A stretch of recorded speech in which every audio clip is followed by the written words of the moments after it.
A new WWE Championship announced. CM Punk's Vince McMahon promo line reaction revealed. My review of AEW Dynamite. And finally, at the end of this episode, I will announce the winner of our poll to objectively decide the best promo of all time. No redos between CM Punk's Pipebomb and Steiner Maths.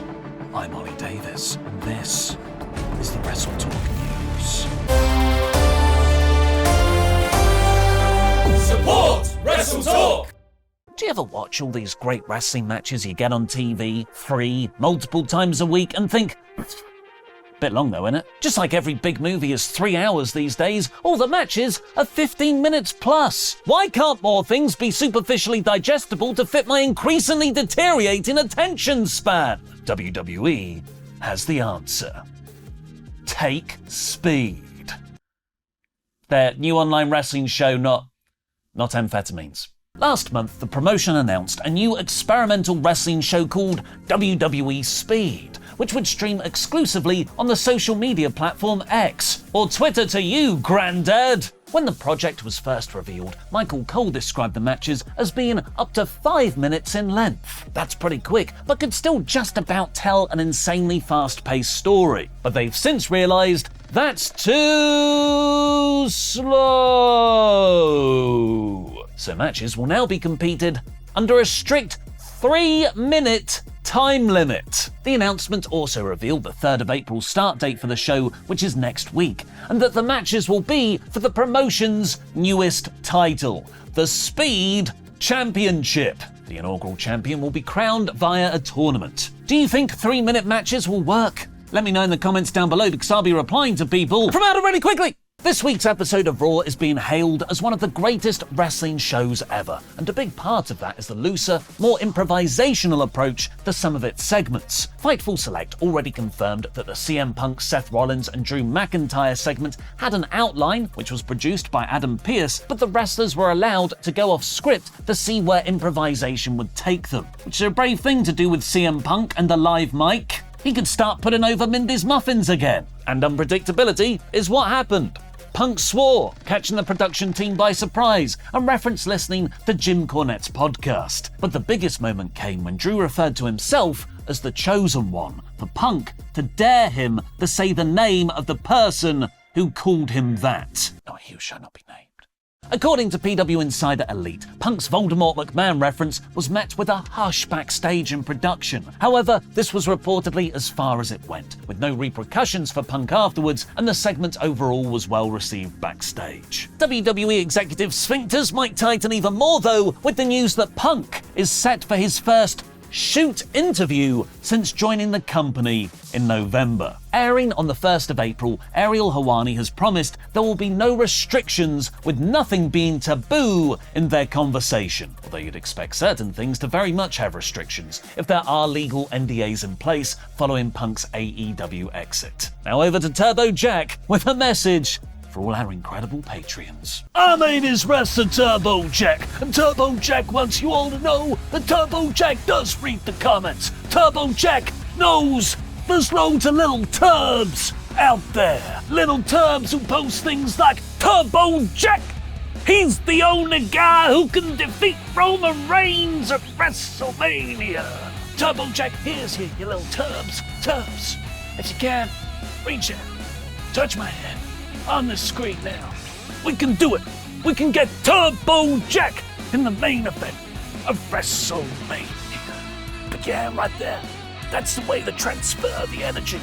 And also, by going over to patreon.com/WrestleTalk to get loads of exclusive content and your shout out on this very show from Turbo Jack. Here's out to my little turbs, like the $100 Man, CD Horver, Big Jiggy, Josh Martin, Double L, Liam Leonard, The Pin, Echo of Success, Luke Kelly, The McMahon, Matthew Allen, Abominable Michael Abbott, Brian Disco Stewart, and where there's a will, there's a Will Campbell. What a term to finish on, because Turbo Jack has the will to make it to WrestleMania. Patreon.com/WrestleTalk. Some exclusive content like WrestleTalk extras, final series, remote edition after dark. shout out on this very show. Now it's Thursday, you know what that means. My review of AEW Dynamite in about 5 minutes. Not 3 minutes, that's too quick. There's an old story that when Eric Bischoff was revamping WCW, he looked at everything his main competitor was doing, the WWF, and just did the opposite. They're taped, so we'll be live. They're family friendly, so we'll be edgy. They had a sustainable business model. We'll lock ourselves into guaranteed contracts that'll become an increasing burden. Of course, that didn't end well. But the initial strategy was sound. Don't fight your competitor on their home turf. Emphasize what makes your product special and distinct. So in a road to WrestleMania, where Raw is increasingly filled with awesome in-ring talking segments, perhaps Tony had a similar thought, because this episode of Dynamite was wall-to-wall great wrestling matches with not a single in-ring promo. Like the opening bout, just a casual dream match with Will Ospreay and Shibata 7 years in the making. They are two very different men since they last fought though. Shibata suffered a head injury and has had to totally change his wrestling style to compete, and Ospreay, he's now the best wrestler in the world, which meant he could adapt to cover any of Shibata's limitations. Technical mat wrestling sequence? Bruv! Ospreay can do that. Strikes to the head that are hopefully actually safe? Bruv! Ospreay can do that. Making Shibata look awesome with kickouts at one. Bruv.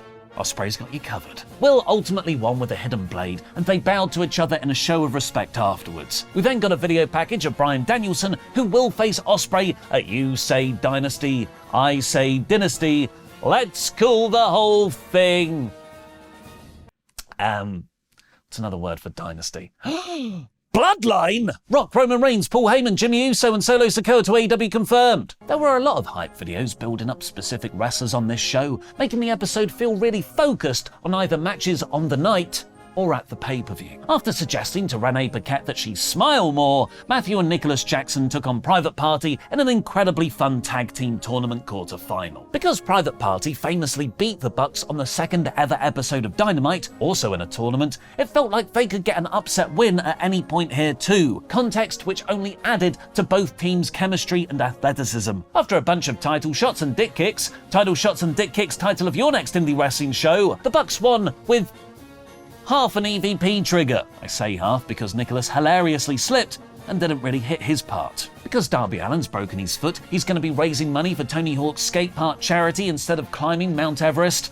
Pussy. Chris Jericho's proposal to Hook was he's going to give him some advice. Not quite the big reveal it felt like they were building. Hook accepted, but with his eyes wide open on how often Jericho betrays people. Mercedes Moné joined commentary for the next match at the top of the hour, likely a scheduling ploy to catch more viewers changing the channel. It was for Willow Nightingale versus Anna Jay versus Chris Statlander versus Sky Blue to decide the TBS title's #1 contender. I liked that it had stakes, that Moné was able to further her Willow tension on commentary, and Nightingale winning the decent match was the right result. Even though it's only one full women's segment or match on the episode, the division feels the most important it has in ages. Quality over quantity. But speaking of substance, I feel like Mercedes should have done something of it by now. Julia Hart attacked Willow afterwards and stared down Moné. Dustin Rhodes set up a match against The Butcher for Rampage. We got another fun Tony Storm skit on Turner Classic Movies. The best friends Cassidy and Trent took on Undisputed Kingdom's Taven and Bennett in the second tag team tournament quarter-final next in a good match. I really like Taven and Bennett, always have done,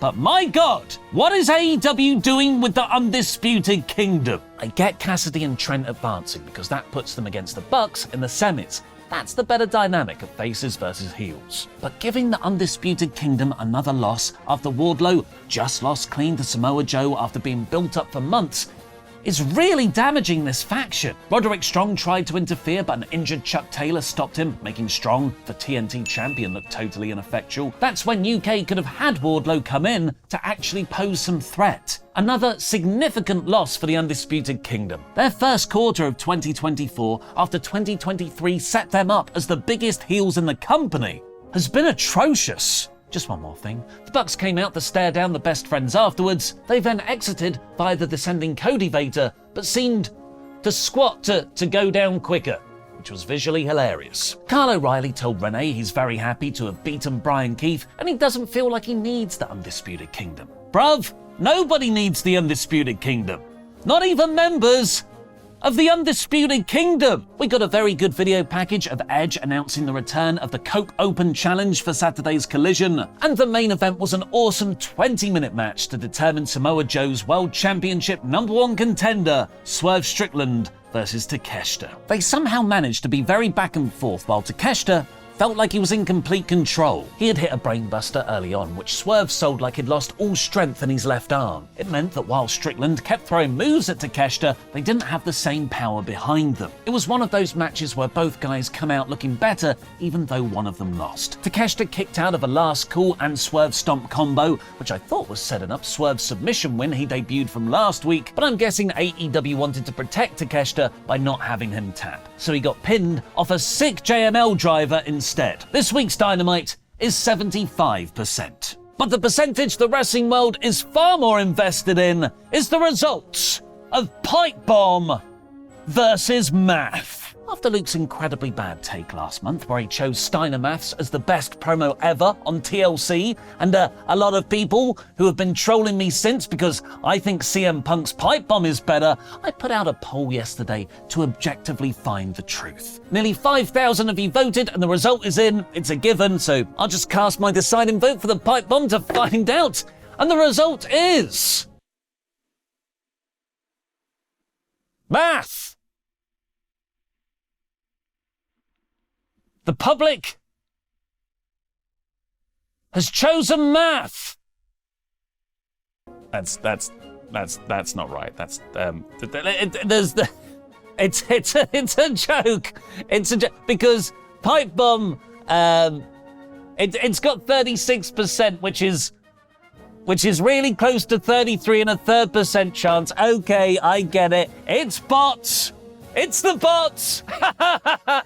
It's definitely bots at play there. Big Math is funding an agenda against me. Redo! We're gonna do another poll, okay? And it's live!